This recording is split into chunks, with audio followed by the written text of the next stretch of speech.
ألم تر إلى الذين أوتوا نصيبا من الكتاب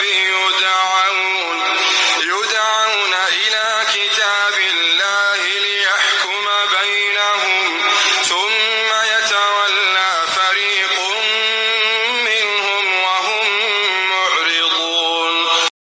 آیا تو ندی کتلی هغه کسونه ته چې هغوی ته د کتاب نه څه حصه د علم ورکول شوې ده؟ دوی کتاب ته روبللی شي د دې دپاره چې دا کتاب د دوی په منځ کې فیصله وکړي. بیا په دوی کې یوه ډله مخ اړوي او دوی همیشه د حق نه مخ ګرځوونکي دي.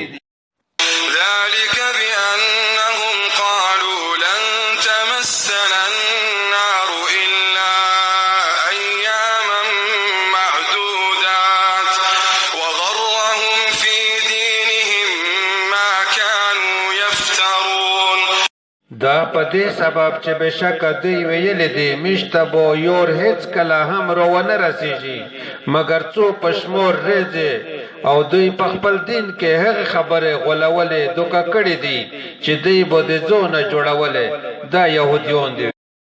فكيف إذا جمعناهم ليوم لا ريب فيه ووفيت كل نفس ما كسبت وهم لا يظلمون.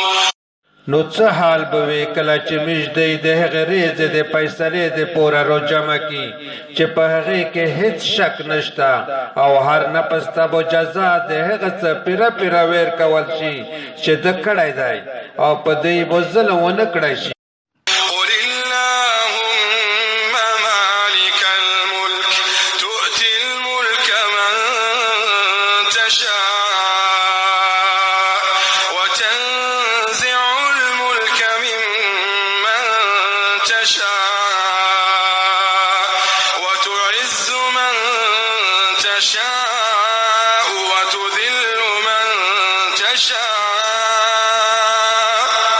بيدك الخير إنك على كل شيء قدير. ته ووایه ای الله تعالی د بادشاهۍ مالکه ته بادشاهي ورکوې هغه چا ته چې ویې غواړې او بادشاهي بېرته وخلې د هغه چا نه چې ویې غواړې. چا ته چې وغواړې عزت ورکوې او چا ته چې وغواړې ذلت ورکوې. هم د تو په لوز کې خیر دی بېشکه ته په هر شي باندې ښه قادر یې.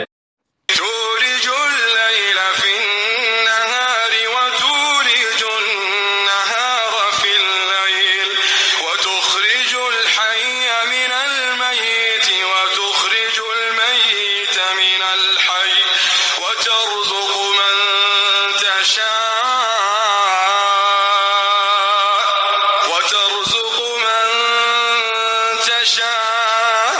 تشاء بغير حساب.